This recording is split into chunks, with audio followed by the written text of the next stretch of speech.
Okay, so great one I really do need to talk about. NESARA. So what other things is NESARA going to bring in? So it is all about bringing back our sovereignty, bringing back our rights. But one of the big things that's worth talking about is what's going to happen with the governments. So we all know that government is literally corrupt to the core. We've seen plenty of evidence over that, like what they've done with the energy prices and stuff like that.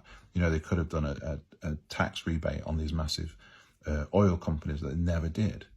The crazy thing about that, I don't want to digress too much, but the crazy thing about that is like we're letting them drill in our seas for free, yet places like Finland charge them $8 billion to do it. So, and not only that, we gave them a tax break, which is just crazy. Anyway, so we know they're corrupt to the core. The problem with our current government system in the UK is they've all got secondary jobs. So when you look at our current government and will it stay? Not a chance. Because as far as the White Hats are concerned, they don't feel there is anybody in there that is trustworthy, because they may have gone in the start and been, you know, this powerful figure of I want to do what's right, but it doesn't take long before they're going, how much to shut you up, how much for you to play the game, because we've had MPs coming forward saying that's what's happening. So we know it's corruption to the core. They're paid secondary jobs by these major companies so that when they want things put in through Parliament, they just get these guys to push them through. So these guys get paid like £80,000 to £100,000 a year to be a member of Parliament. But some of these have been identified to have like £1.2 million a year jobs. Yeah, kind of says it all. Anyway, so don't want to sort of digress too much, but is it going to change? Hell yeah, it is. So the way we are being told it's going to change in NESARA is pretty much all of the Parliament members will be removed. There will be very few people left in government. Why? Because the party system is going. And this is where the quantum system comes into it. There will be a new quantum voting system, which will run on your quantum phones.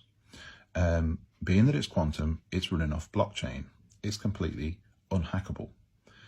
Now, you imagine a voting system that's unhackable. Finally, when you vote, you know you're getting what you're voting for. But the way they're going to do it is different. So this is what we're being told so far. So this is what's to expect. So you'll have, instead of voting for parliamentary groups, you'll be voting for things you want fixing. So they've given the example of saying, so say the main sort of national voting system will be, right, this is how much money we've got for the country. These are like the 5 major sort of things we want to fix this year. This is what we've got the money to be able to do. Then you vote on what you want doing nationally. You'll then have a regional voting going on as well, where that region, that county in a sense, will say, right, this is how much money we have as a county group. This is what we have the money to fix.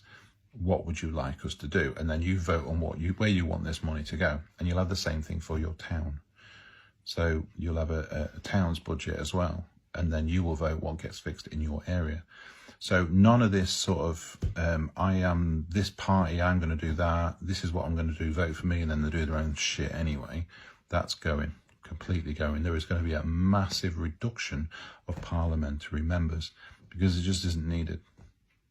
So this is exciting stuff that's coming. This is only part of NESARA, but it's a key part to showing you where all this money is going to go and how much it will actually change.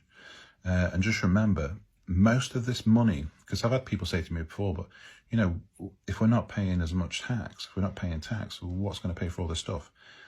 Look at all the money they've had set aside. They've had stored away, all this gold that they've had. 1% of the world controlling literally most of the wealth.